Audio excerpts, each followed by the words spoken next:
Hello and good evening, viewers at home, viewers from your desk at work, colleagues, friends alike. Welcome to the latest edition of Docler Tech Talks. For those of you joining for the first time, we're happy to have you watching this very, very interesting and innovative Docler Tech Talk. Trust me, it's unlike the ones that we've had prior. To start, my name is Christopher Ponterado. I'm the communications specialist here at Docler Holding. We are joined by Matthieu Bracchetti, who's sitting alongside me. And we're also joined by Bruno Zamborlin, who is going to present with us remotely. We first want to give a special shout out to Farvest, who has graciously provided us their studio. As you may or may not know, Farvest is the leading or one of the leading media and publishing agencies here in Luxembourg. So once again, thank you guys. I also want to mention that Farvest has plenty of events throughout the year.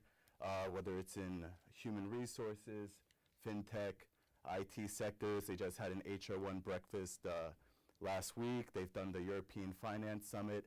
And also, one thing I do want to mention is next week, this upcoming weekend after this, is another edition of the annual Game of Code. There's still time for those of you who are coders, coding enthusiasts, or if you know people who are interested in coding, feel free to sign up at gameofcode.eu. Just create your team, grab a ticket, and win up to 10K in prize money. As Docler Holding, we are a main sponsor, and our challenge this year is the live streaming challenge. So if you're interested in that and checking out the other challenges, feel free to grab a ticket. I also want to thank our speaker, Matt Bracchetti and Bruno, for offering their time and their expertise tonight to teach us and also tell us about the virtual and augmented reality world, because, I mean, quite frankly, it's everywhere now. It's everywhere, and it's becoming more and more ingrained inside of our personal and our professional lives.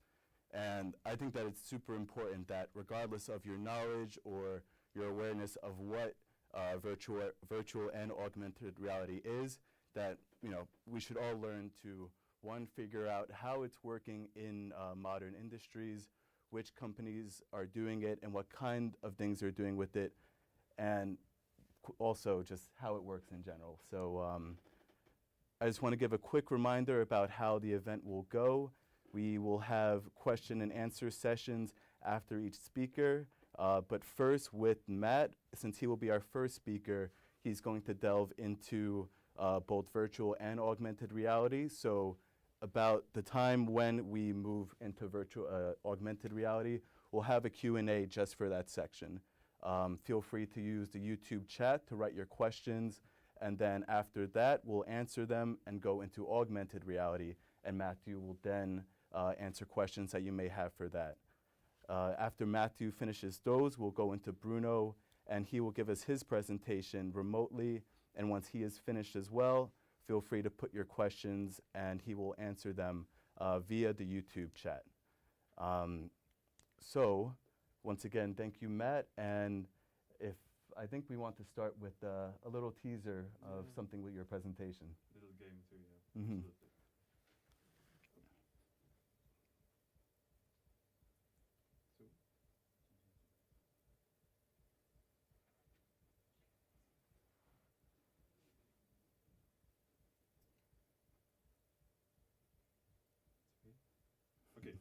Okay, thank you, Chris. Thank you for the invitation. Thank you, Docler. Thank you, Farvest, for being here today. It's a real honor.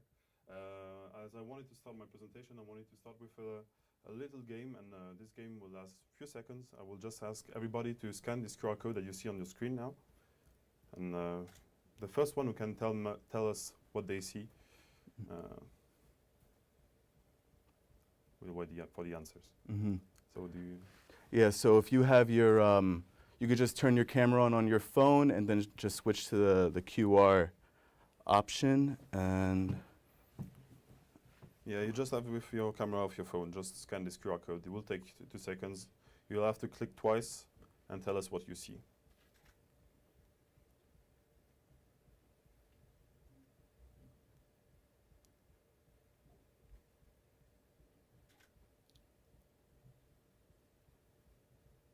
We give you 15 seconds more.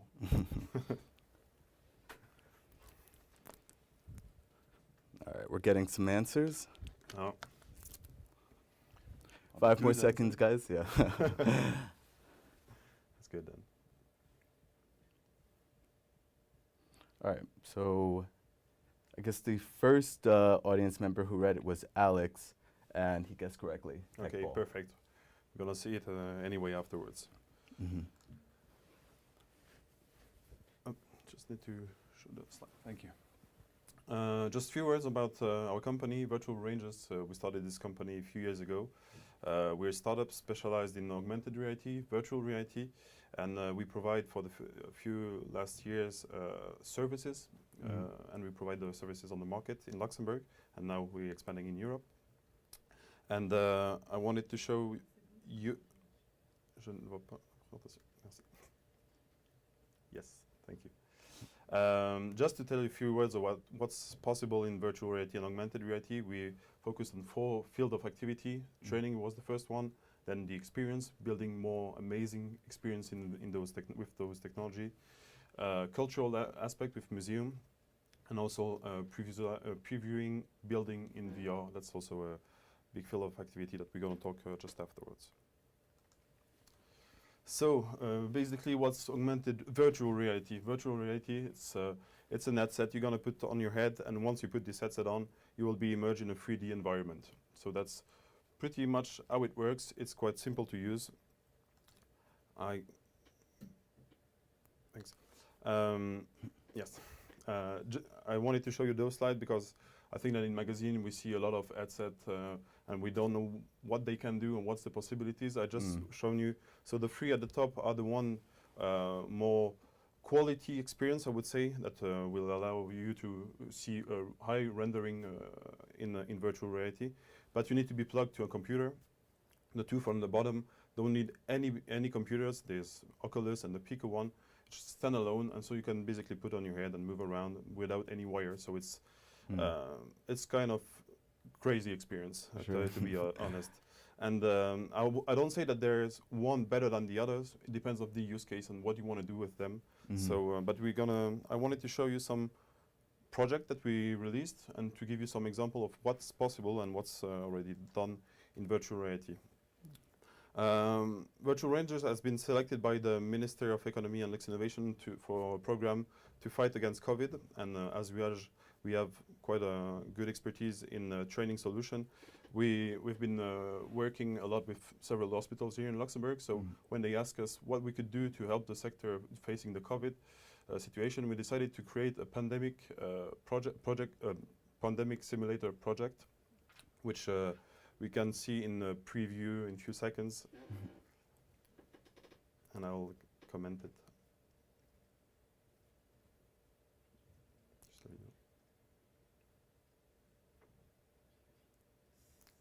The COVID, and yes, it will appear in few seconds.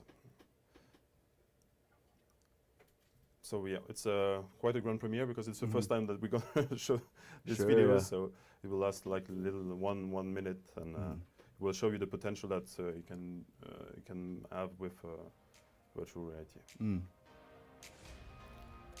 So yeah, you're gonna be immersed in a 3D environment world, but we didn't want to train people to train in like casual, normal, day-to-day basis. We wanted them to, in virtual reality, you have also this aspect of having fun, So, and we have the possibility to create any kind of environment. So we wanted to be like more futuristic, but also very more fun aspect, but to train very serious aspect of COVID, obviously. So yeah, you can see like in a futuristic world. And how many members in your company or in your team helped create this video? Because it's very interesting. That's actually a full team worked on this. So it's 10 person working full time to produce this new kind of training, and that was a great opportunity for us to have this project because we could really show what we are able to do and show our real capacity. So it was we're gonna release soon. So that's the trailer. In 2 months, it's gonna be released. So yeah, very interesting for us. Okay, great. Yes. I'm just gonna go to the next slide. Oops. Yes, another aspect of virtual reality, that's what we also talked last time, it's about cultural aspect and and you know, VR is so powerful that it can make you believe that what you see is the truth and the reality. And it was also a great opportunity to make you travel through time. And we have this amazing project that we launched a few months ago with the Museum of Mine in Luxembourg, where you can be in a scene about 100 years ago, and you will be in the mine. You're gonna see the workers around you. They're gonna have this little dialect that they used to have in the mine. Right.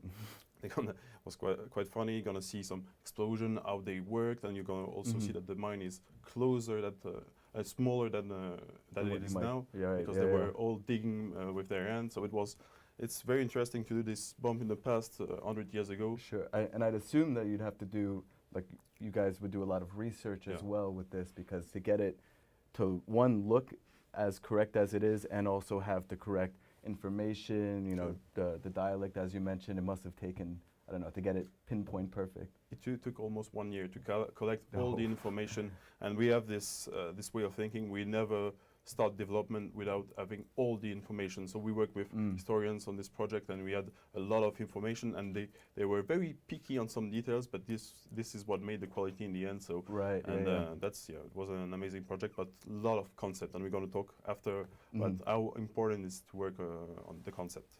Oh, interesting. That's also a fantastic project for us, because we had the opportunity with the CHL. They were doing already those fire evacuation training solution, but we wanted to work with them to put the user even into more pressure as possible. So we created like a fire evacuation simulator. So the nurse or the doctor is simply working in VR, and they do their day-to-day work. And at one point, a fire will launch next to them, and they have to take the correct decision in the smallest time possible. So, and now we're going to launch a video to show you the project.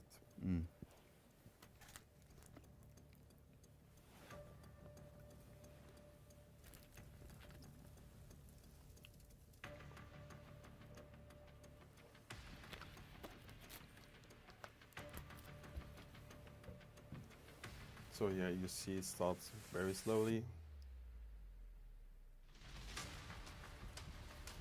And then you have to take the correct decision. And every time you do a mistake, you're going to lose time. And if you do too many mistakes, something bad will happen. And you will see. So it's almost like a test that you give these employees. Yeah.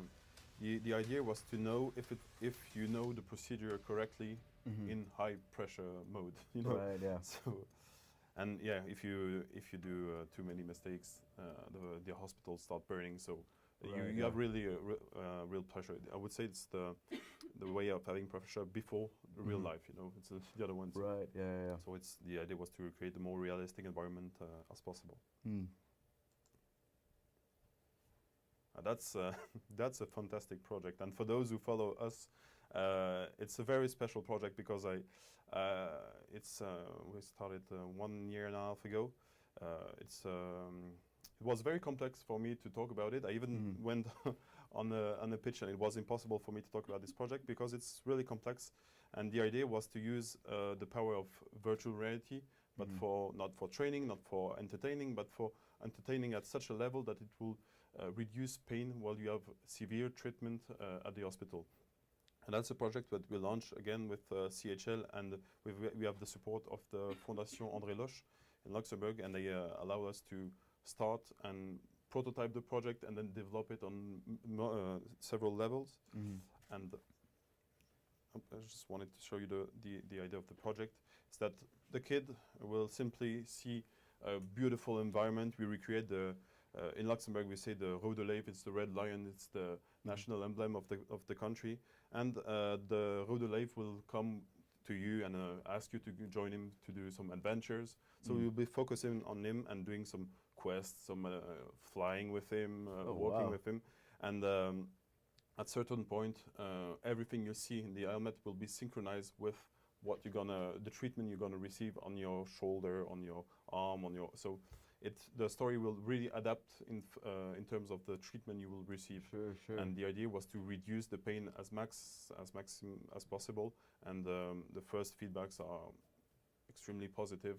I'm not talking about the medical part, but you can already see that the results are pretty good.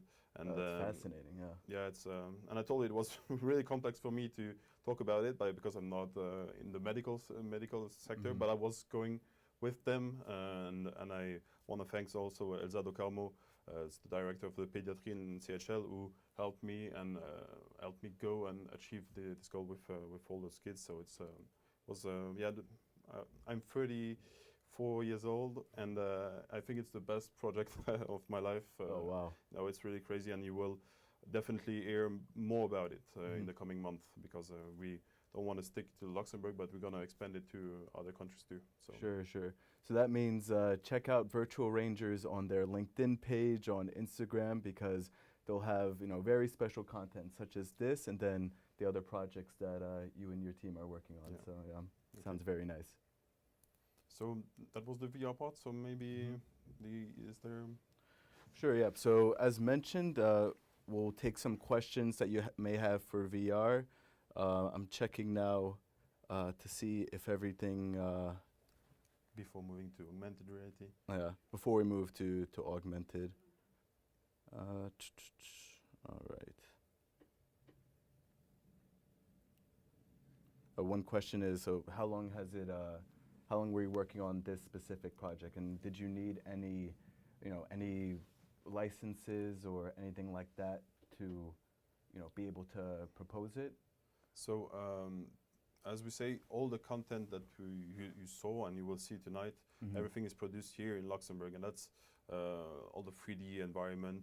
And that's a project that we started almost 2 years ago. Say that 1 year and a half, but it really started 2 years ago. And then we started prototyping, and that's why it was important not to provide the software in the hospital and see if it works or not. I was going there, and we have this great exchange with the team, the CHL, to improve always and more. And it wasn't also the patient experience, but it was also the user experience, because the medical stuff, it has to be easy for them to use it, and it doesn't have to interfere with their daily work. So, this project is still in process. So, but we provided, like, I think that it's one of the biggest library for healthcare treatment at the moment, because there's more than 15 experiences that you can show. You can. I won't say any brands, but you can fly with Rudy. That's his name. Sure. You can go on the water, feed animals. You can ride horses. You can do several experience, which is much appreciated by kids. So. Sure. Yeah. Oh, that's great. Yeah, and I actually have a question too, because it goes like when you proposed this, was the hospital, did they have anything like already with VR, or were they thinking about it? Like, how much has this industry like embraced it so far, and like what's the potential you see, not just for here in Luxembourg, but yeah. The hospital had already a few headsets to work with kids, and they wanted to go a bit more, because they were using content that's available on stores. You can ride with dolphin, etc. And the idea was to go a step further and synchronize what they do, the care gesture, with what they see. And that's something that wasn't available, and that's why we started to prototype and develop this project. So yeah, so they were already aware of this technology, but we helped them to implement it easier in the day-to-day process. Oh, great. Okay. All right, I'll just check to see if we have any other questions. And if not, we will move on to augmented reality with Matt. Actually, we have an interesting comment from Akos. He mentioned that with the fire drill project that you showed, that this may be an improvement to have some in-game action, or like anything that would happen, like a new possibility while you're taking the test. Have you guys thought about that? So we thought about this, and just to answer Akos, we wanted the interaction to be as easy as possible because we were using those. It was the previous one, so that's the Oculus Quest. We were using the one before. It was the Oculus Go. So it's a standalone headset too, with a little remote which allows you to do point and click. Okay. So we adapted the gamification to those easy headsets. So at this time we didn't have Oculus Quest. So yeah, we have other projects where you need to have a lot of interaction. But the idea is, when you implement VR in a company that is not used to have VR, you have to go gently. So Sure. so don't put them in a full gaming experience that Right away, that yeah. will be maybe too much in the beginning. Let's start slowly, and that's exactly what happened. The first module were simple click, point and click, and now we add interaction more and more because we have obviously other projects. So Okay. that was the idea. But great comment. Well, great. Yeah, thanks for the questions, guys, for Matt for virtual reality, and now we'll move on to augmented reality. Yeah, augmented reality, I always define it like a cousin technology to virtual reality. People always tend to mix them up, VR, if I summarize again, I put my headset, I'm isolated in my 3D world. Augmented reality, it's something that's brand new, I would say, but it's a really old technology. Augmented reality is the principle of adding something to what you see. And of course now it's very trendy to see 3D, but if you have, let's say in museum, that was a long time ago, when you go in museum, you'll go next to a point of interest, there's an audio guide launching, so you're augmenting your reality with audio. You can also augment your reality with image, pictures, and now that the technologies are so advanced, you can augment the reality with 3D models, and that's maybe what some of you already experienced with the experience in the very beginning. Very quickly, because Yes. you were mentioning this to me before too, and I always thought that augmented reality was just solely like the 3D that you see, and it's the 3D that all of us have been seeing in the past few years. Yeah. But the fact that this kind of thing is and was present before, but we never thought of it as augmented reality is super interesting, and I'm not sure if many people thought of it this way. It's I think it's been 67. I think that it was invented. So yeah, it's adding information, new information to a location that you are. So that's the principle of augmented reality. I wanted to show you how you can see actually augmented reality. I got lots of my customers who ask me, can you build us holograms? I said, okay, we're in 2021. Real holograms like you see in Star Wars doesn't exist. You have to wait a little bit for this. But there are some good devices that allows you to already see augmented reality. And if, I don't know if you see them on the screen. So you have, on the right side, you have the HoloLens, which is more, it's more for industrial or technical project. So you overlay the 3D model with this headset on. At the bottom left, you have, so this company doesn't exist anymore, but they used to augment reality when you are on a construction field, have all the information, safety information, maintenance information popping up in front of you. And on the right, you'll have the Apple glasses. So if you remember Google glasses, it would be the same, but with all the new technology from today. But the device that I prefer to deploy augmented reality is simply using smartphone, because everybody has got their own smartphone, and it's quite easy to deploy any experience in augmented reality that you want. So smartphones or tablets. So we talked before about, and I'll show you some project that we did in augmented reality. So you remember this project in the mines, in the cultural sector from the mine. We did also, we combined VR. So at one point you go in the museum, put your headset, and you are in the past. But we wanted also to be very interactive when you go through the gallery of the mine.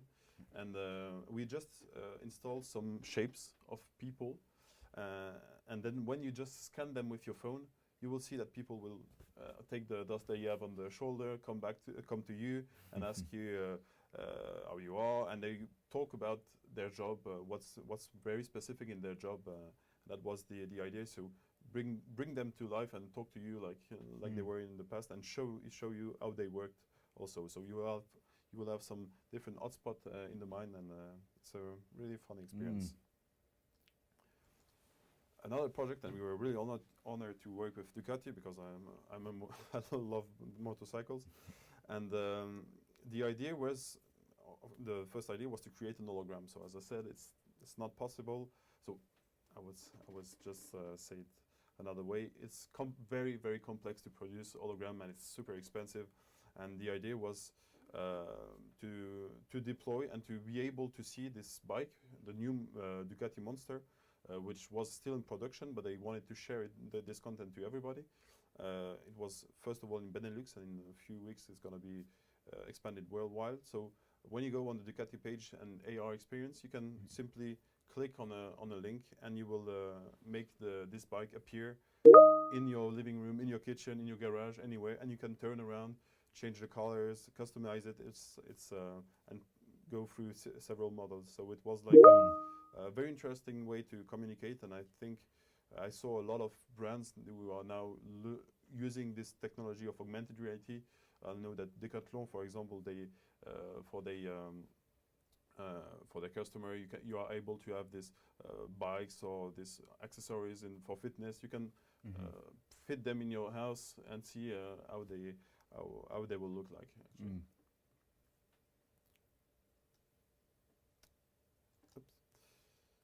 And yes, for those who achieved the little game in the beginning. Yes, great job, everyone, by the way, for logging in and being able to use your QR code for this. Yeah.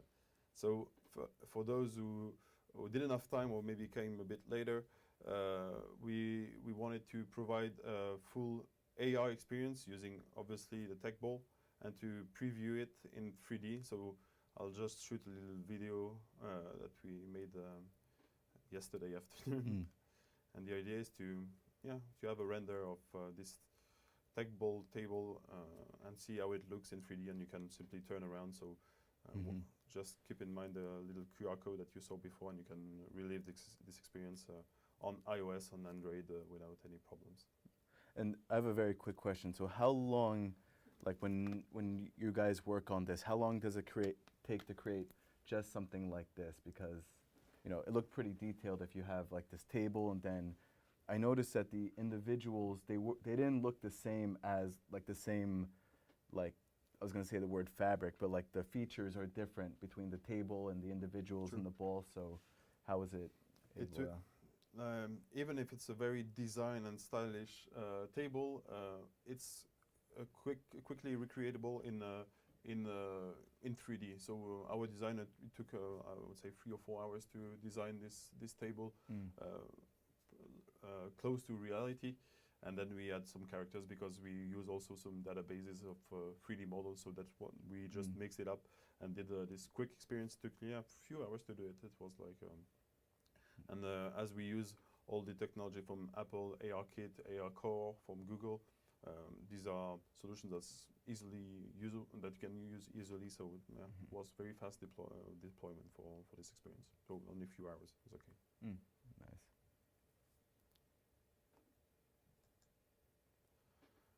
That was last summer. It was a very nice project with Fonds National de la Recherche, and was very happy to work with them because they really initiate during, we were fully in pandemic. There were not much happening in Luxembourg at this time, and they decided, no, we will do a brand new campaign, and we want to focus on augmented reality, because they felt that there was a huge potential, and they wanted to give a user experience very simple, actually. You will, and it was on the tram stop in Luxembourg. So you will see those pictures representing science, and when you will scan them with your phone, they will simply come to life. And for example, the right example is some neurons. You will have neurons coming to you and circle you. So it was like a very, very funny experience, and great feedback actually on this. It was like, I think, the first campaign in AR in Luxembourg. So we were really happy of the result. It was nice. also, and that will be my last example of augmented reality. So we got many others, but the idea was to show you the potential of this technology, and that's one of our partners, Schroeder Associés, who wanted to discover their building in a brand different way because the building wasn't existing, and they wanted to share this experience to all the future employees. So the idea was to simply scan. It wasn't a QR code, but it was like a QR code. When you scan this QR code, the building appears in front of you, and you can select the stages, the level of the building, and you can cut it and see really through into the details. So it was also a very good experience to live in AR. So I don't know if there's maybe any questions in AR. Yeah, I'll check. Yeah, so now we'll just head over to any questions for AR, and if you had questions previously with virtual reality from the beginning of Matt's segment, we can answer those as well. Okay, Hashi asked he asked, what do you think about the current adoption? It's good enough, and any thoughts on future adoption? Adoption of AR, you mean? Yeah, I think AR. Yeah. When I was doing the first, so in AR, you have different possibilities. As you saw with the TechBall solution, you can simply scan a link, a QR code, and you access to your augmented reality experience, which is really easy to use, I would say. But if you want more advanced 3D, if you want to interact with those objects and have more interaction with your experience, you need to have a mobile app.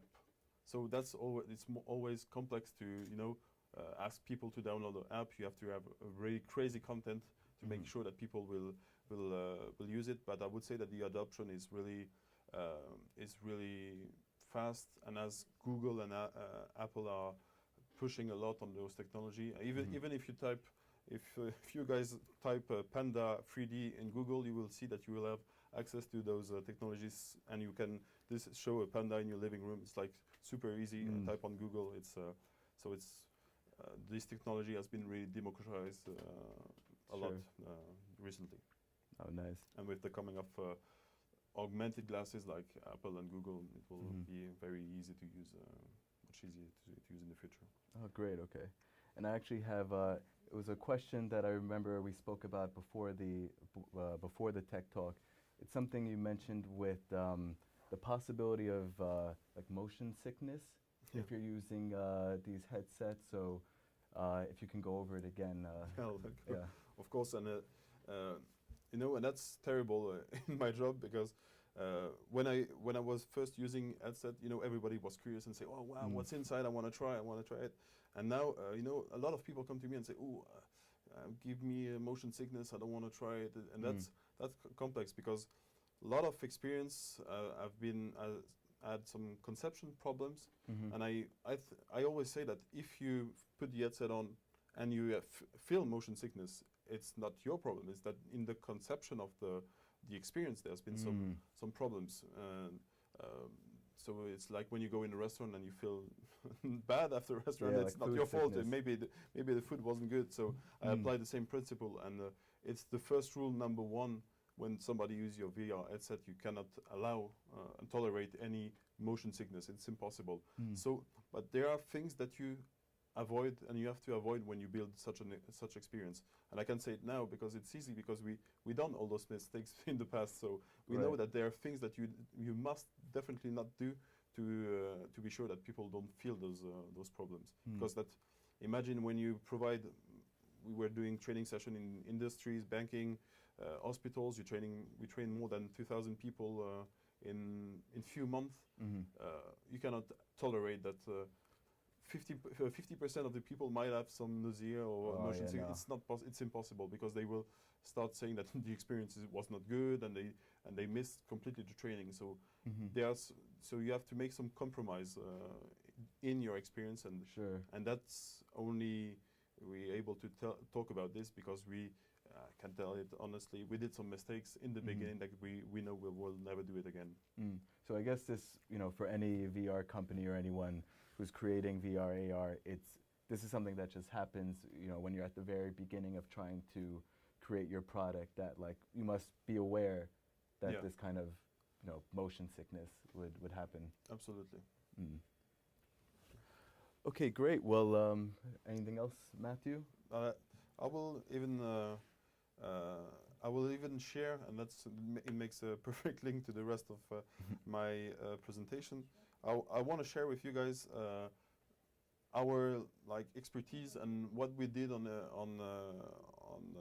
some experience and what we should avoid to do. And I wanted to start with this picture. I think that everybody knows Toy Story, and there's something very specific with this picture.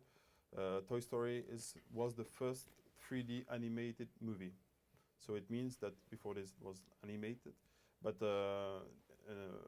in 1995 they started building some 3D models, put them in a scene in a virtual scene, and starting doing rendering on every single picture. So you put highly detailed models into the scene and start rendering those process.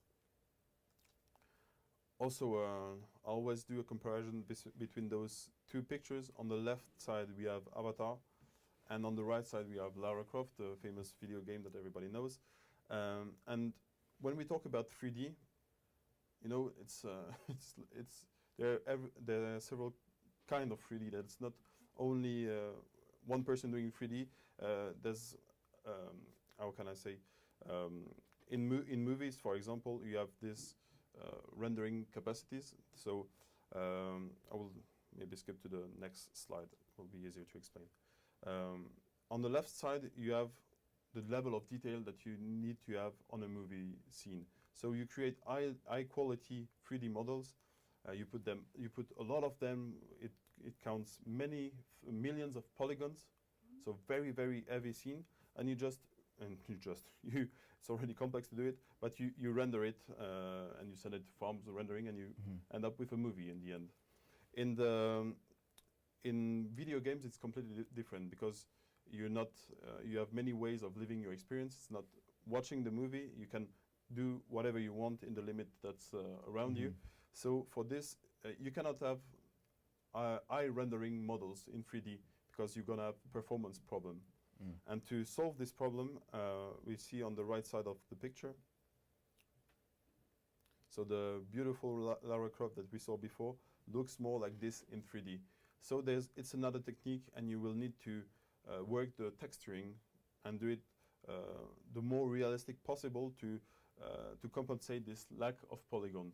And that's a secret in video games. It's to have very low polygons models, but to work a lot more the texture. So I wouldn't say that movies, 3D designers are better than video games. It's just other technique, and today I don't know any good 3D designer in both sectors. So it's rather you specialize in video games or in movies. So that's a big difference. I wanted to also talk to you about how you create 3D models, and there's so many techniques. If today we want to recreate the studio in 3D, we can ask our designer to come, do the measurement, and recreate them on a 3D software. But you can also take a hand scanner and scan the environment. You will have some point clouds, and from this you create a 3D model. And then I want to talk also about the new Apple 12 Pro. Why I talk about this one? Because they lately, and I don't know if you know it, they integrate a laser scanning inside the phone. So it allows you to have a first scanning experience. So let's be honest, the level of detail, it's not millimeters, but if you want to scan an environment or an object and then preview it in augmented reality, it works. And it's quite impressive to have this technology in such a small phone. Another technique, so for those who know 3D, they're going to say it's not 3D, and I know it, but it's 360 videos. So it's obviously not 3D, but if I'm in this studio and I want to give a short preview of how the studio looks like, I'm going to put a 360 camera and then start shooting and put it in VR, and you can look around you. So it's good for those lockdown period, it was very nice because I traveled around the world. You know, you could see beautiful landscape, but I'm not saying that there's one technique better than the other one. It's just different. It depends on the usage you have behind. And 360 videos are very good and very fast to have a quick content. But if you want to move into the scene, it's not possible. So so that at this point you need to have a 3D model. So if someone wants to, start experimenting, maybe best to start with this 360 model, just so they know. I would recommend this, and I would also recommend to any people who want to start in VR. The first thing to do is to buy a headset and try all the experience possible. And and this makes, thank you, it makes a perfect link to what I wanted to say after. But I gonna, if you can just pass the slide. Thank you. Thank you. So in this slide, we're talking about interaction, and you will notice that in entertainment we made I think more than 5,000 person try our solution, and we even did one with Docler at the time. It was was a funny one where you are in a lift, you go at 100 meters of height, the doors will open, you have to walk on this plank, and you do 1 or 2 meters on this plank and you fall down, and it was like a crazy experience. But what I want to do say is, when I see a lot of VR experience, people tend to have complex interaction. You know, so like on left picture, when you have to click on different menus on your hand, blah, blah, blah. If you're talking to a gamer, it's okay. But if you want to do professional training, and I'm taking again the example of a hospital or industries, people who are not used to play with VR, you have to keep it as simple as possible. And the only thing we do, we work with 2 hands, and you do everything with those 2 hands. Even something which sounds very easy to understand, like teleport. You know, I just click there and teleport on this way. We were naive to believe that everybody would use teleportation very easily.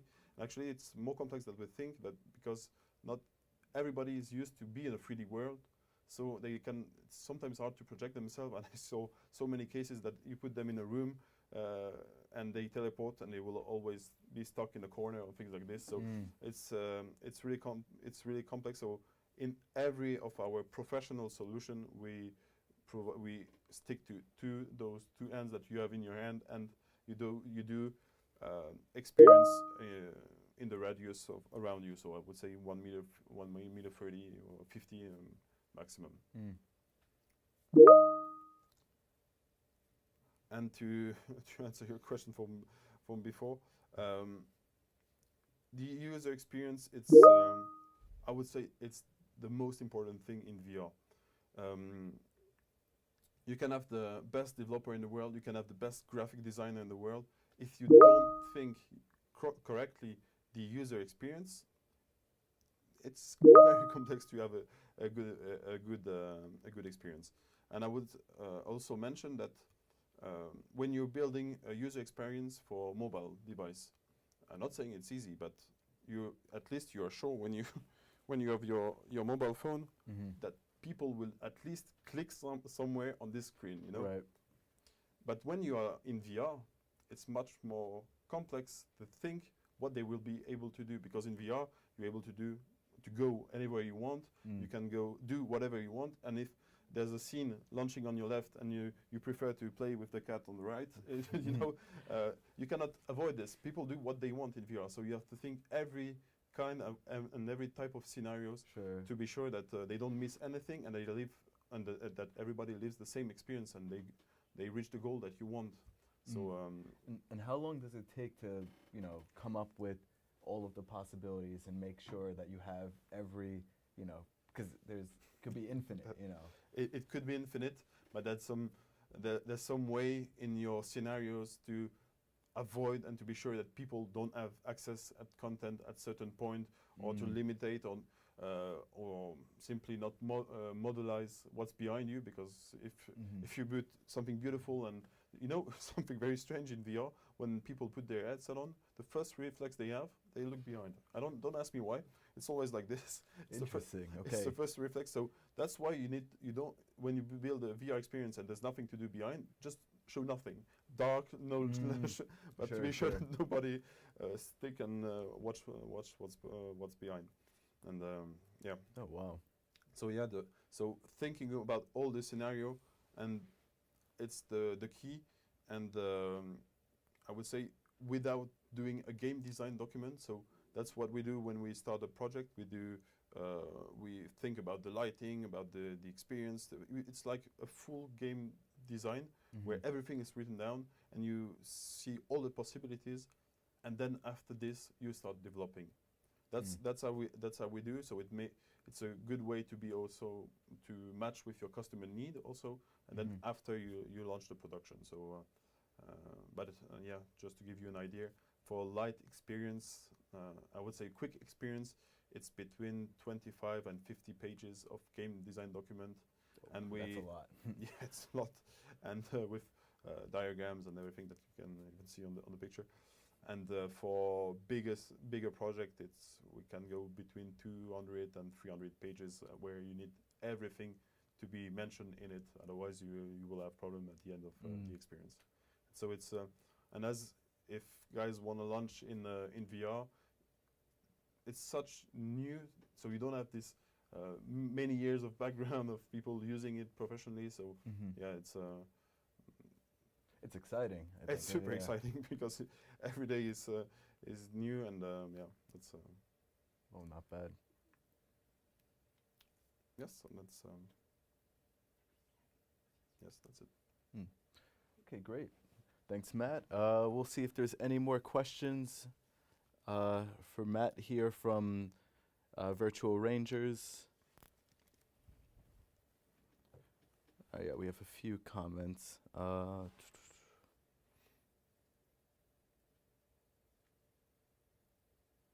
Okay, this is interesting. This is also from Akos again, and he's talking about personal computer virtual reality. Yeah. So he's talking about the headsets. There's one called Vive Pro. Vive Pro, yeah. Valve Indexed, HD Reverb.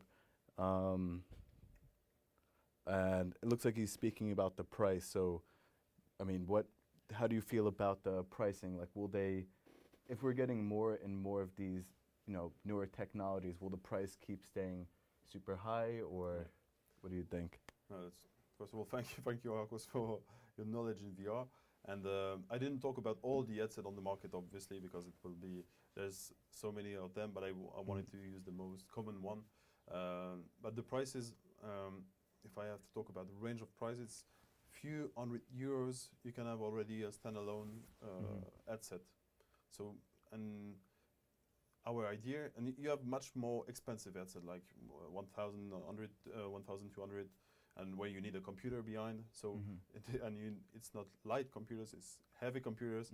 So, and if you want to do mass training, for example, train 50 person in a row, if you have to invest in headset computer 50 times, you don't have, maybe for some of my customers, they won't have any budget anymore to develop the scenario. So I would say we have the philosophy of using accessible technology, few hundred euros, and that's the complex part, make the full training mode fit into this little headset in the end, and then then we work this way. This allows you to have a mass deployment of headset. I remember that Walmart, they used to train with Oculus Go more than 17,000 people with VR headsets. So it was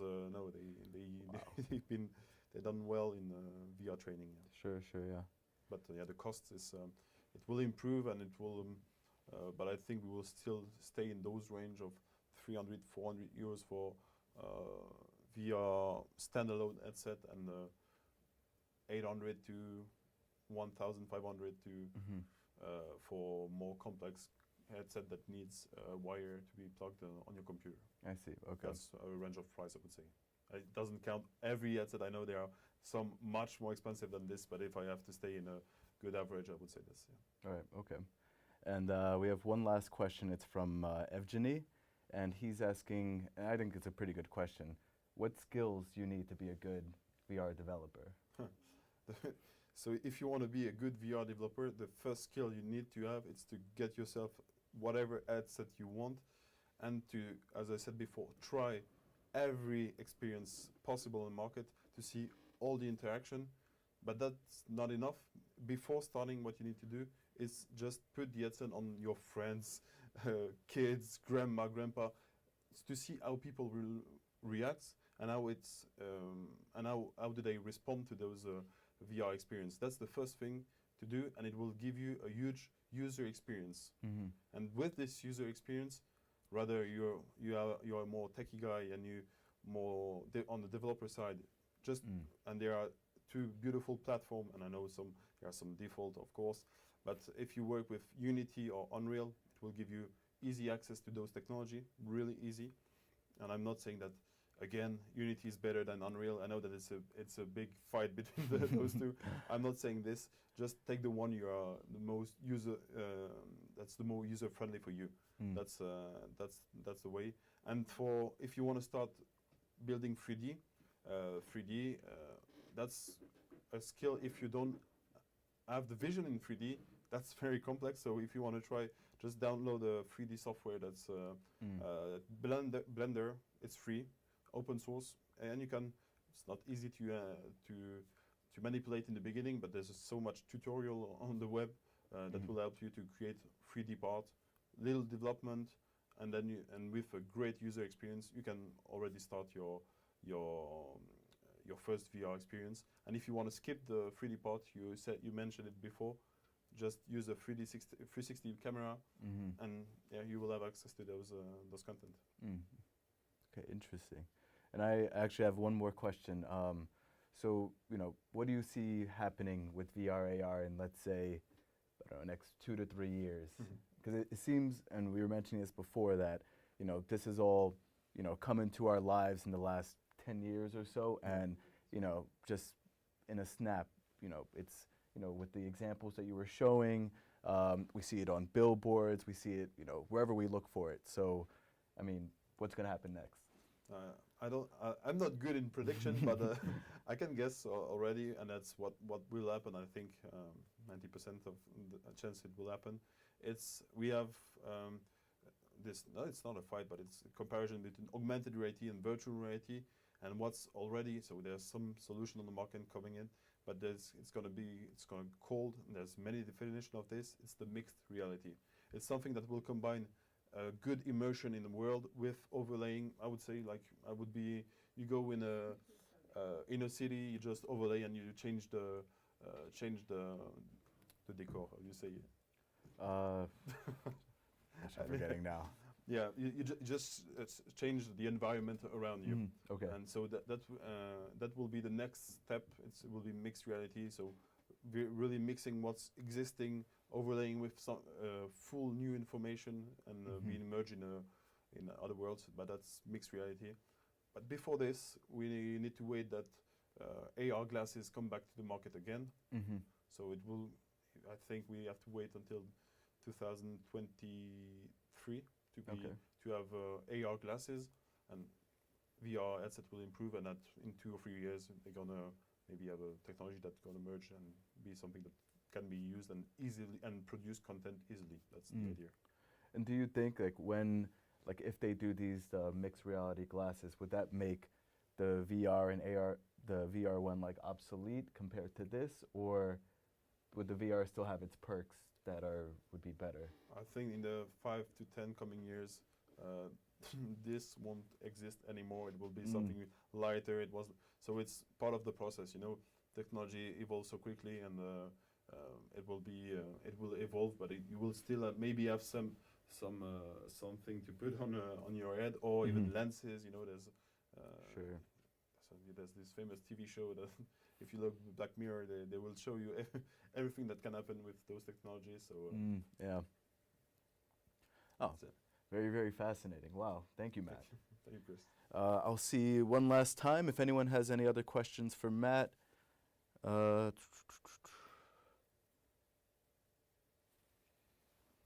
Actually, it's a little, it's a comment that goes back into Evgenie's question about being a good VR developer. And it's Akos again saying 3D mathematics, trigonometry, and then understanding of Unity, Unreal, C+, these kinds of things. C Sharp, yes. C Sharp and C+, yes. That's the skills, precise skills. But if you want more information, I can give you without any problem. Okay, great. Well, thank you, Matt, again. Thank you, Chris. And now we'll move on to Bruno Zamborlin. He's joining us remotely. Bruno is the founder, the chief scientist, and also the CEO of Hypersurfaces. If you've checked already, we've actually shared one of his previous TEDx talks that he gave talking about his company Hypersurfaces. And tonight he's going to speak to us a little bit more about that. How are you doing, Bruno?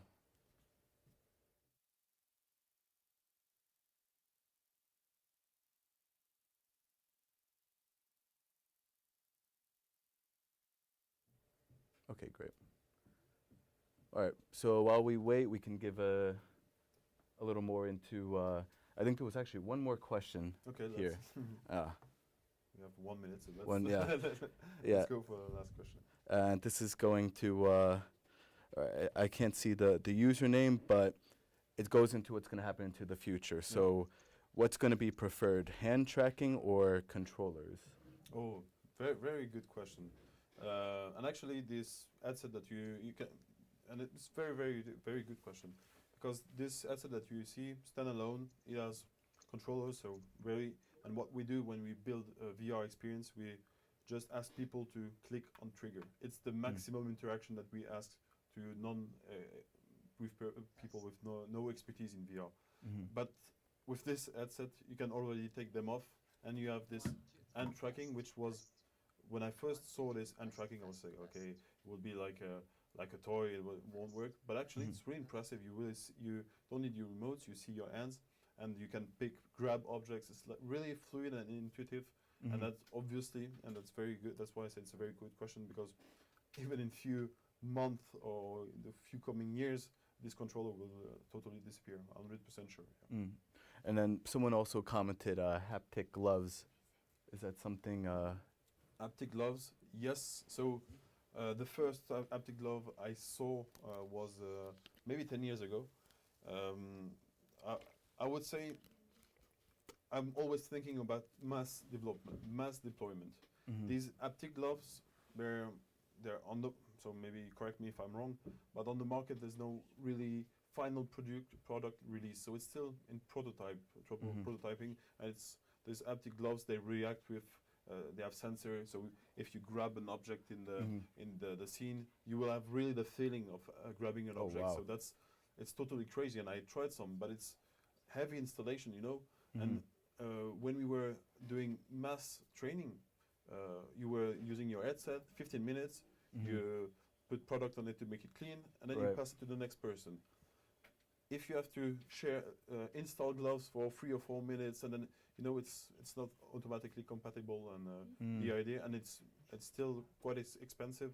So the idea was just to stick with those hand tracking or remote controls. Sure. Okay. That's good.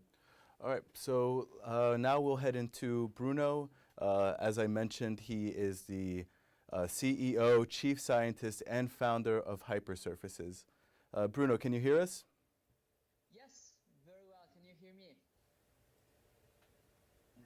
Hello, can you hear me? 1, 2, 3, check. Okay. Bruno, can you hear us? Yes? Yes. Okay. Can you hear me? Yes.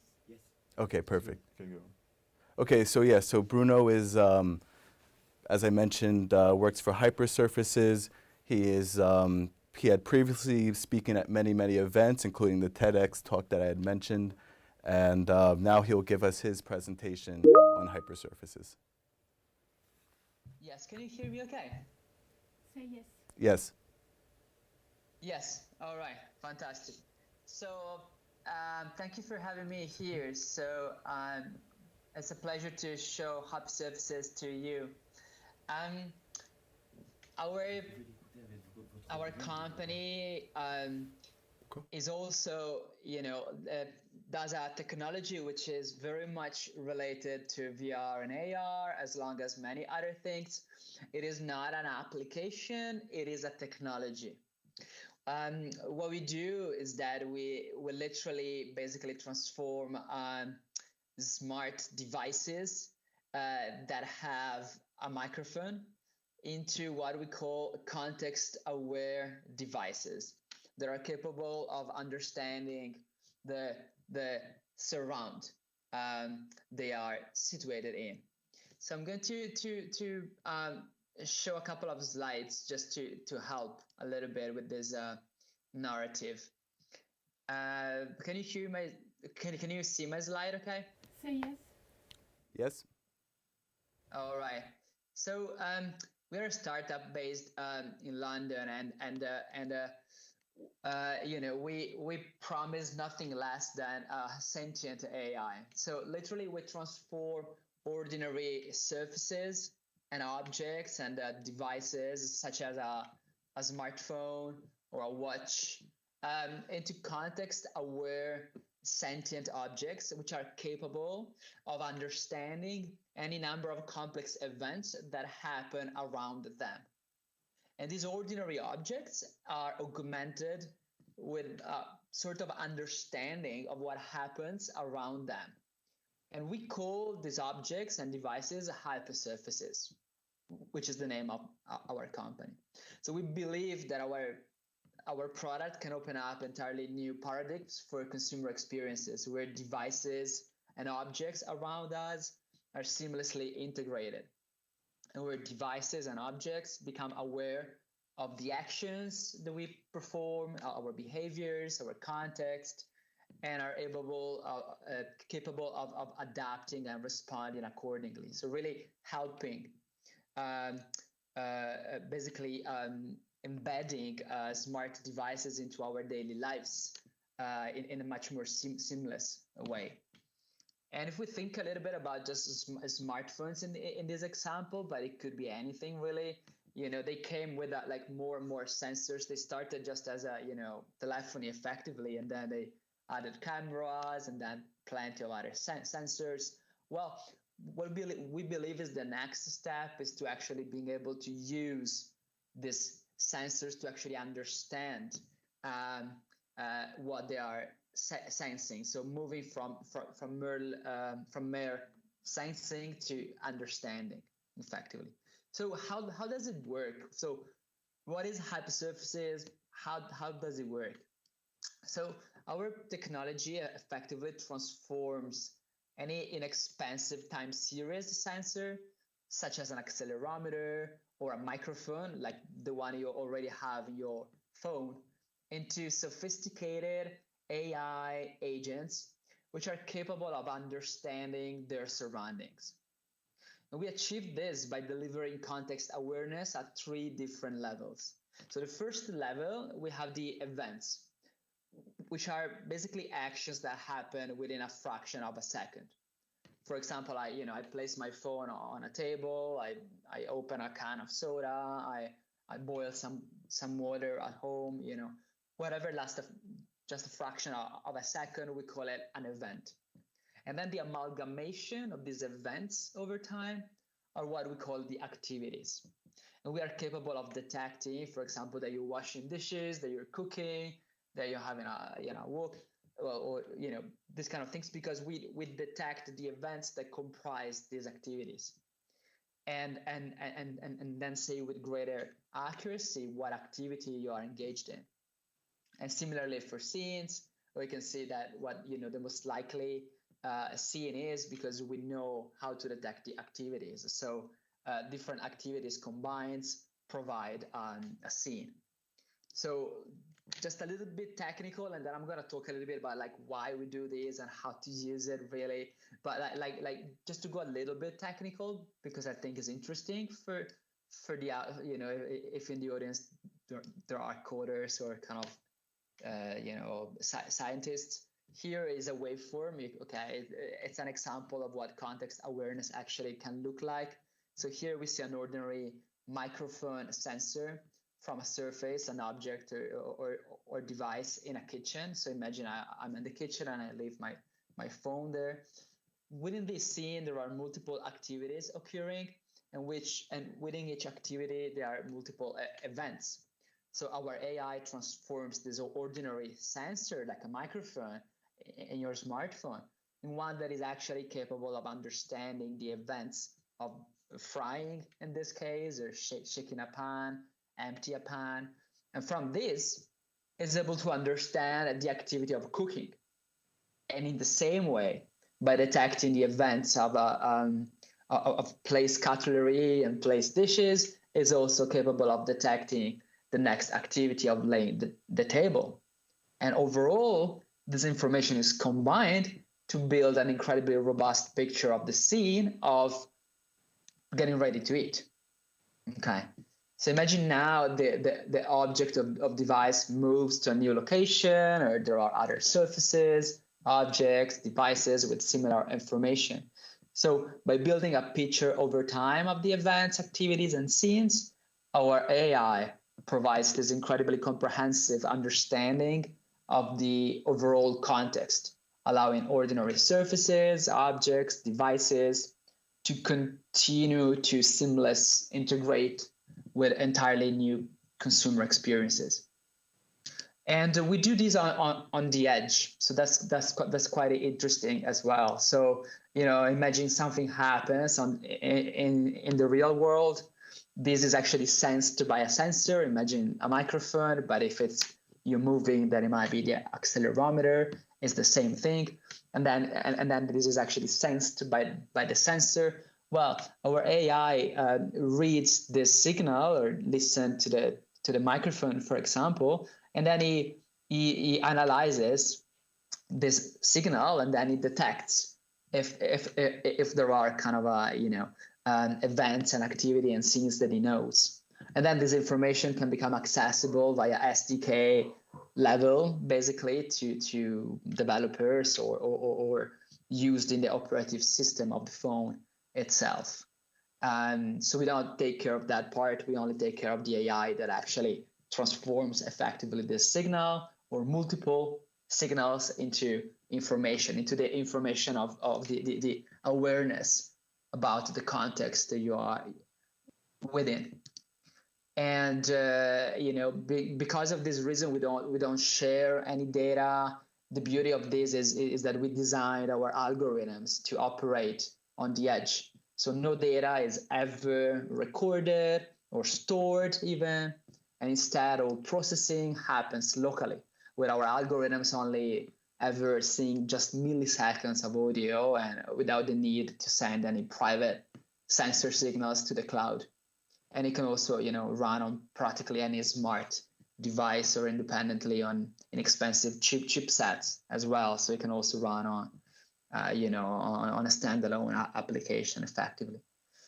So I hope this makes sense. Should I move to the applications, or you wanna comment on that, Christopher, or?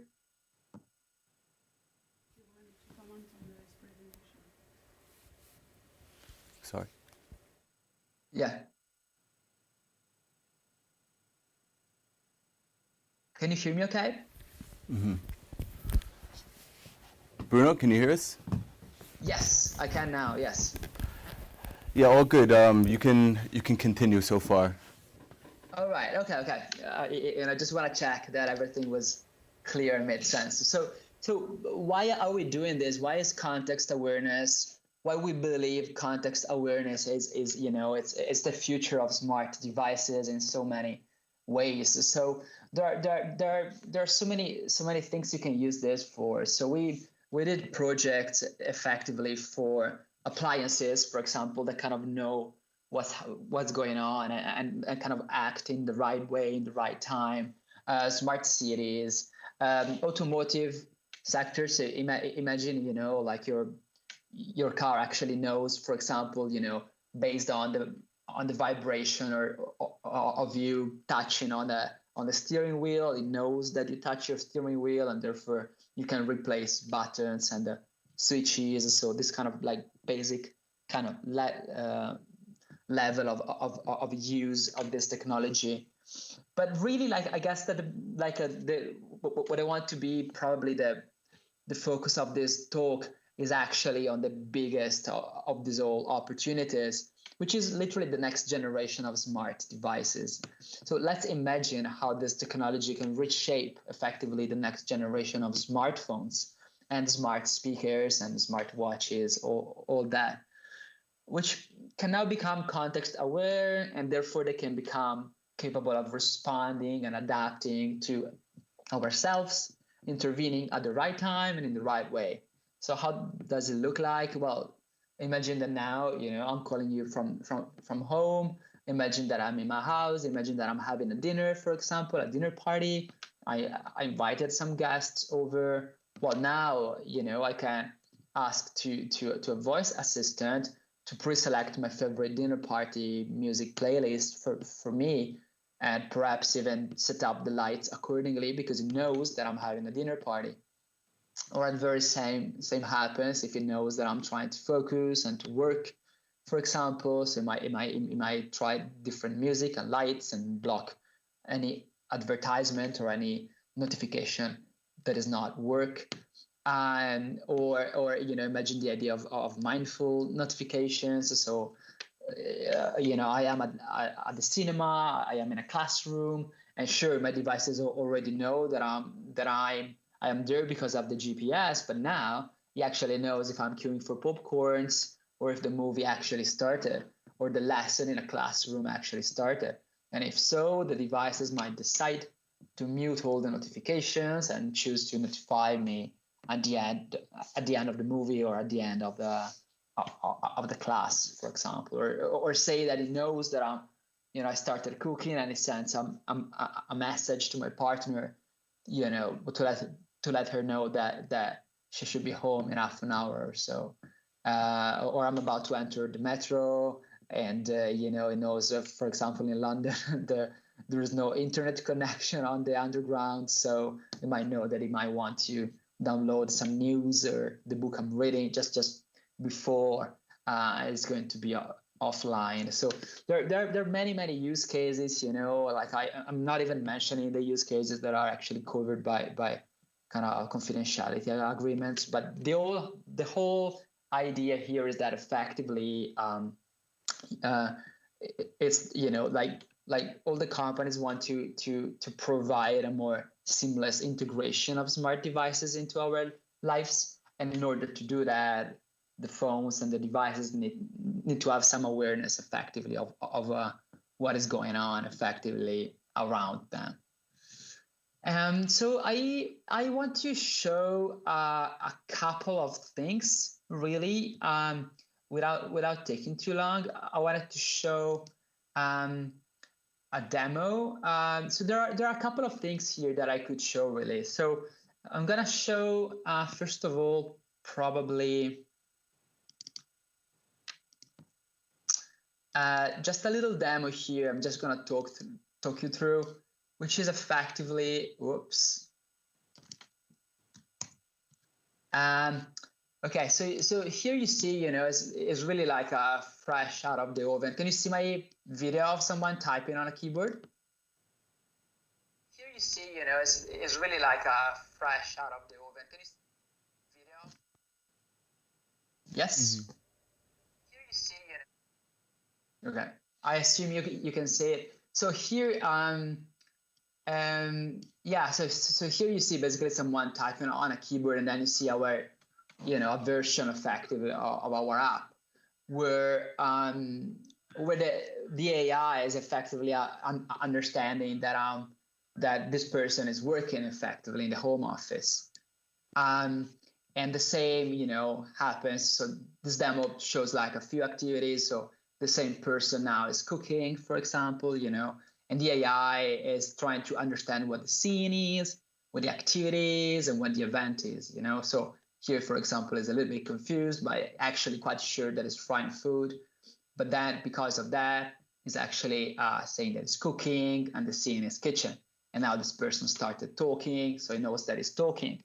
And because she's talking and cooking, then she's not having a meeting. So having a meeting in a work situation, whereas if you're cooking and you're talking, then it is actually just a casual chat. So the AI can also kind of know a little bit how to contextualize the fact that you're talking based on the scene you are within. Here is another example, for example, of some healthcare, like brushing your teeth with an electric toothbrush, or there are plenty of demos that we have effectively. And we're also trying to train the AI with data that are not biased, with one single culture. We try to collect data that are quite broad effectively. And I want to also share another video, or is it better, Christopher, if we collect questions now, maybe, and then I'm gonna show like something else that is a little bit a surprise, like some artistic application of this technology I wanted to show as well. Based on the scene.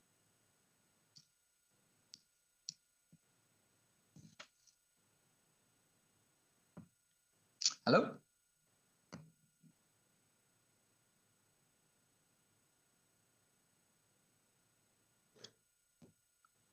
Hello? Effectively. And I want to also share another video. Is anyone hearing me? Sorry. To also share another video. Can I ask a question? Hey, Bruno.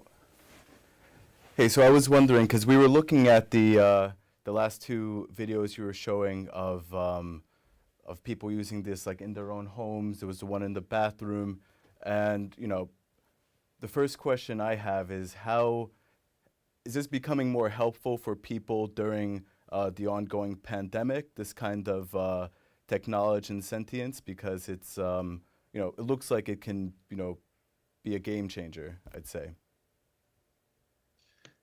Yeah, so the question is whether it is more there's more need during the pandemic for this kind of technologies. Yes. Right. Well, for sure we are using the space we live in much more, and it is very clear that our relationship with technology is increased like crazy, because we have to stay at home, and the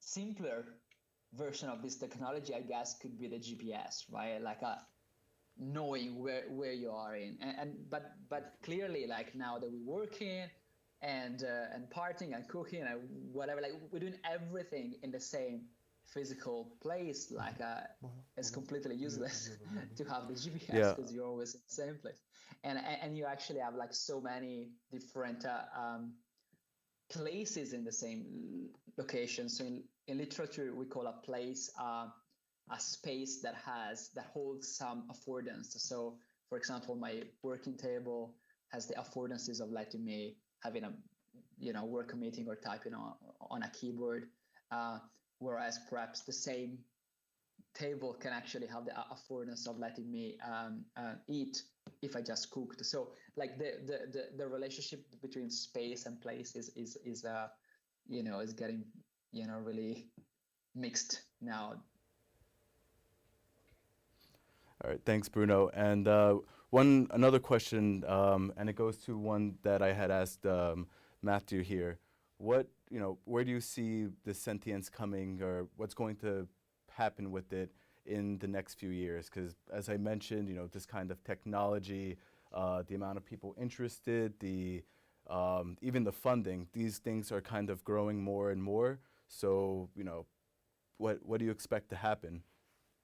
Oh, I have no doubt that much more context-aware devices will be available very, very soon. The beauty of technologies like ours is that you don't need any specific hardware, but I expect other devices to also be, having different type of sensors as well. And and to have a much more seamless way of, more integrated way of having these devices, like it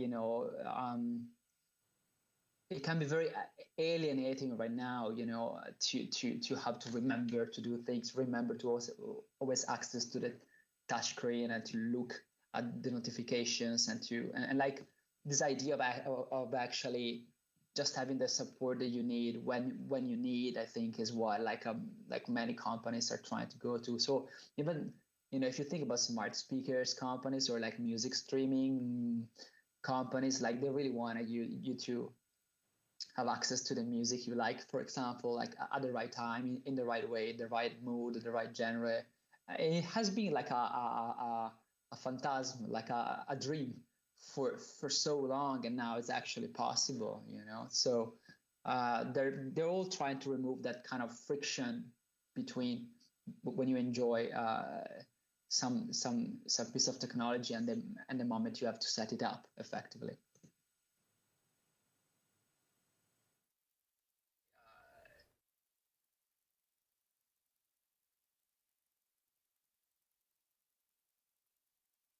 Great, thanks, Bruno. And we have one last question here. It's also from Akos, and it's pretty interesting because he is asking if smart devices and home automation, smart devices and home automation can be used, to use for spying or like these kind of malintentions. Like, do you see a risk with this kind of thing happening? It's a great question. Yeah, thank you for bringing this up. I think every technology can be used in a good way or in a bad way. Um, you can use a hammer to nail a artwork on your wall, or you can use a hammer to kill someone.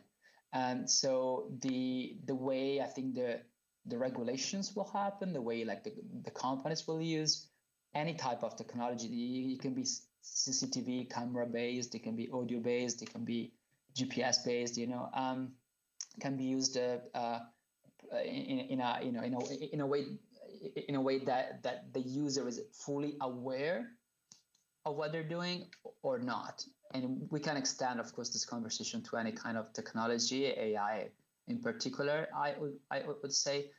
I guess the beauty, as I said, of our approach is that it doesn't need the company to share our data in order for the technology to work.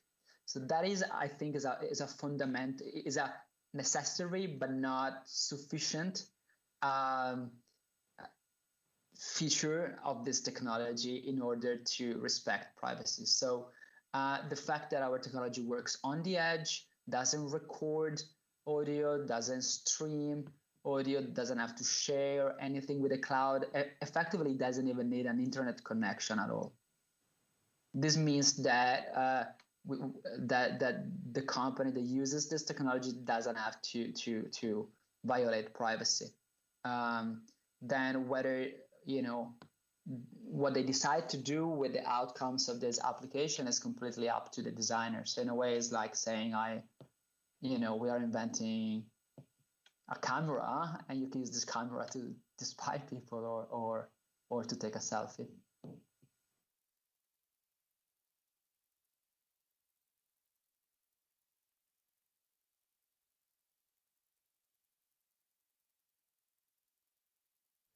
Great, thank you, Bruno. I have another question. So, like, how many companies or how open are companies in specific industries and different industries? How are they feeling with this new technology? Are they embracing it? Are they a little hesitant? What do you think? Oh yeah, they're loving it. Like they are waiting basically for a demo from our end. It's a really recent piece of technology. It is brand new. We're developing as we speak. Up to last year, I don't know if the people that are following us are aware of Hypersurfaces. So up to last year, we were working with vibration sensors with an embedded chipset that companies could embed on a physical surface. and the technology could use the vibrations effectively to know if you were tapping or swiping or walking on this surface or doing other kind of actions. If you go in our website, hypersurfaces.com, you only see examples of that, whereas context awareness is a brand new technology and demos that we are developing right now and co-developing with some of these companies, and we will see very, very soon how they're going to use it, but they are literally waiting for our demo to be available.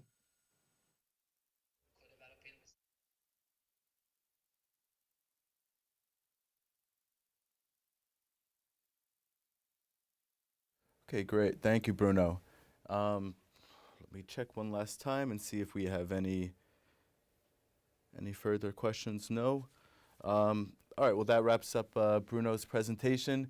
Bruno, thank you again for speaking with us. We really appreciated and enjoyed everything that you had to tell us about with hypersurfaces, AI, sentience, and everything that's to come with it.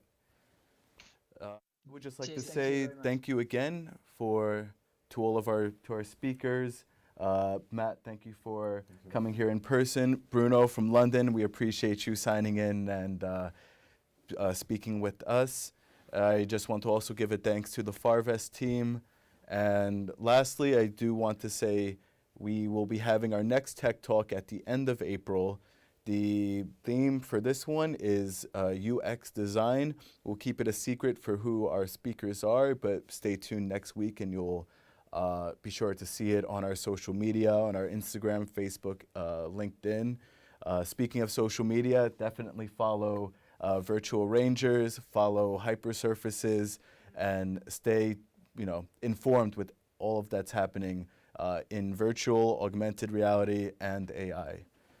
That wraps up the evening. I just one more thank you, and we will see you guys in a few weeks. Thank you very much.